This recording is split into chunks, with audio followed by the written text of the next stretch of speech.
Israel passed a law on Monday banning the UN Palestinian Refugee Agency, UNRWA, from operating in the country.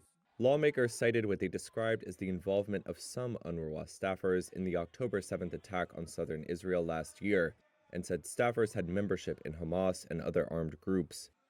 The legislation could impact the agency's work in war-torn Gaza, where Israel has been fighting Hamas militants for a year.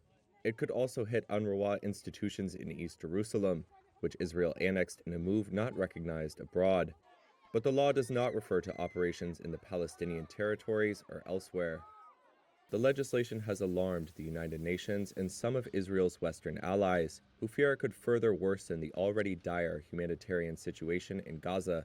Prior to Israel's passage of the legislation, the U.S. State Department on Monday said it was deeply concerned by the proposed ban. We continue to urge the government of Israel to pause the implementation of this legislation.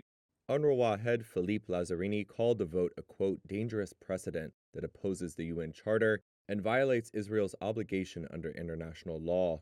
He added, quote, this is the latest in the ongoing campaign to discredit UNRWA and delegitimize its role towards providing human development assistance and services to Palestine refugees.